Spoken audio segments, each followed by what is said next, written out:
Ez da egia huts egiteko beldur zarela. Badakizu zein den benetako egia? Ez duzula huts egiteko beldurrik. Besteek huts egiten ikusteren beldur zara. Berez, saiatu nahi duzu helburu hori lortzen, lehiaketa hori irabazi nahi duzu, profesional izan nahi duzu, zure bertsiorik onenean bilakatu nahi duzu, oraindik egiteko gai ezaren hori egiten ikasi nahi duzu, baina zure itzakia handiena da, ez duzula egiten, beldur zarelako huts egitera. Aieta ez badut lortzen, aieta gaizki ateratzen bazait, baina ez zara huts egitaren beldur, berez? Bizitzan askotan egin duzu huts, hanka sartu duzu, eta aurrera jarraitu duzu. Zure beldurrik handiena zer esango duten da. Bestek ez zarela gai ikustea, horrek ematen dizu beldur. Bestek ez duzula lortu ikustea, bestek lurra jotzen ikustea, horrek ematen dizu benetako beldurra. Baina nik zerbait esango dizut. Inoiz huts egiten ez duten bakarrak, inoiz ezertan saiatzen ez diren haiek dira. Bere bizitzarekin ezer egiten ez duten horiek. Hori izan nahi duzu, horretarako bizitzara?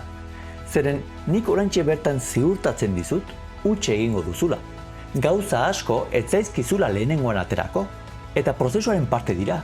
Erorketa bakoitzean erakutsiko baituzu, zenbatean nahi duzun benetan helburu hori lortu. Hor demostratuko duzu, benetan lortu nahi duzun ala etxi egiten duzun. Baina egiozu zeure buruari hurrengo galdera.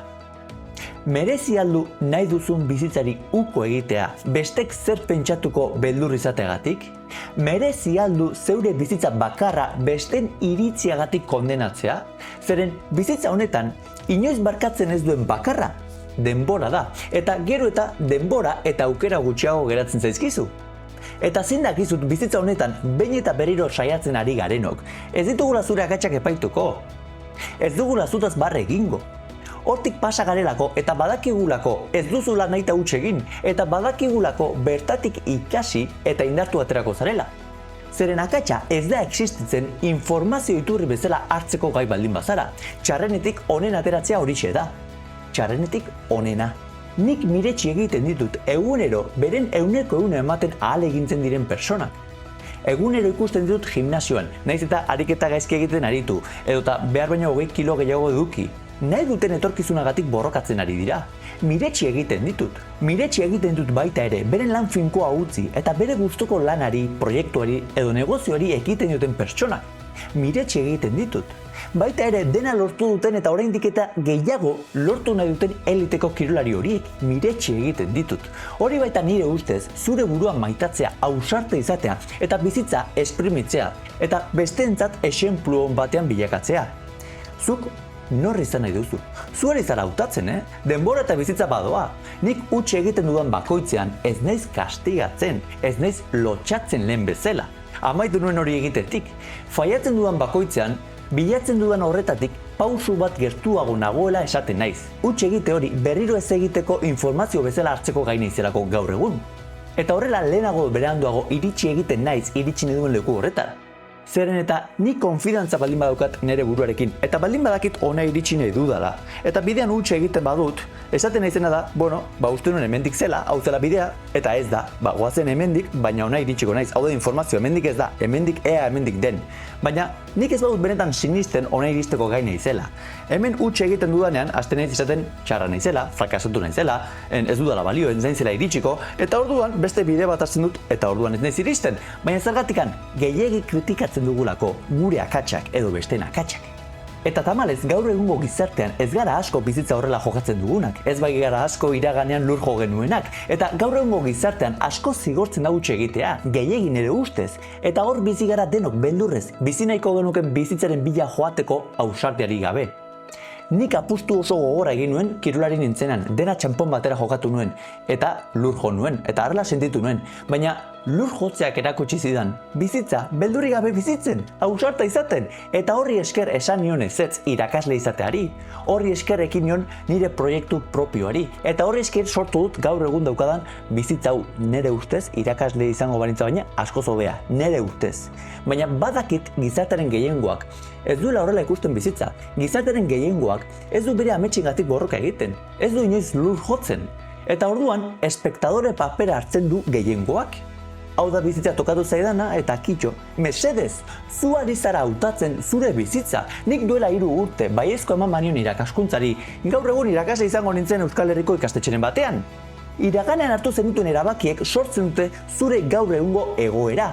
Lanpostu horri bai esan zenion edo ez, zergatik, diruagatik, lankide honak zeudelako, etxetik gertu zegoelako eta komoda zelako, aite izate erabaki zenuen, bai ez, baina iragana da. Garrantzitsuena zera da, zer erabaki hartzen duzun gaur, hemen eta orain. Bideo ikustetik amaitzen duzunean, ez utzi denbora gehiago. Erabaki horrek gerturatuko baizaitu nahi duzun etorkizunera. Zein erabaki hartzen duzu? Eta erabakirik ez hartzea ere, erabakitzea da. Leku berean eta egoera berean jarraitzea erabakitzen ari zara. Zu zara zure bizitzaren sortzailea. Arazoa da gehiengoak nahiago duela espektadore izan. Faiatzen duena kritikatuz eta exitoa lortzen duena goraipatuz. Askoz ere komodoago delako. Komodoa bai, baina ez ona. Ez duzulako zuk nahiko zenuken bizitza bizi. Baina zuk besteen bizitzaren espektadore izaten jarraitu nahi duzu edo zure bizitzaren protagonista. Bizitza bakarra duzu eta bideoa ikusten bazaude, zerbaitek zure bizitzaren jabe izan nahi duela esaten ari zizulako da, aski izan nahi duela. Eta askatasuna beldurrik eza da. Inoiz ezertan saiatzen ez direnak dira, besteak gehien kritikatzen dituztenak. Beraien segurtasun eza, beraien nahi eta ezina, besteengan proiektatzen dutelako. Beldur zara gaizki aterako zaizun, zergatik enfokatzen duzu zure burua egoera txarrenera? Bestek zer esango duten beldur zara? Zure pentsamendu propioa kontrolatzeko gai izarenean nola hasiko zara besteen pentsamendutan pentsatzen? Eta zure egoak norbait zerbaitetan ausartu dela ikusten duenean, zure egoak kritikatu egiten du. Zeren, ostras, nik nahiko nuke hori lortu bere ausardia eduki, baina ez naiz ausartzen, orduan, konbentzintzen naiz, ez naizela gaini edo niretzat ezinezkoa dela. Eta norbaitek bere beldurei aurre egin eta ikusten badut bere ametsengatik borrokan direla, nire egoak, nire biziraupenerako arrisku bezala hartzen du pertsona hori. Zeren pertsona hori ni baino ausartagoa izaten ari da, ni baino hobea izaten ari da, ni baino gauza gehiago lortu ditzake. Eta orduan nire egoak besteak kritikatu egiten du, bestea ridikulizatu nahi du, nire parera jetxi dadin. Eta hemen nirekin beldurren artean bizi gaitezen denok. Eta tamalez horrelako gizartean bizi gara, nork bere bizitza bizi ezin da, kritikari beldur garelako. Baina nik galdera bat egingo dizut. Benetan zure bizi bakarra, beldurrez bizi nahi duzu? Inoiz ezertan saiatu ez diren pertsonen iritziaren beldur? Benetan zure bizi bakarra, beldurrez bizi nahi duzu, maite zaituzen pertsonen iritziaren gatik?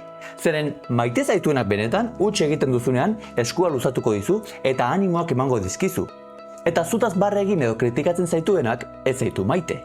Erabaki, bizitza hemen eta orain da. Oazen!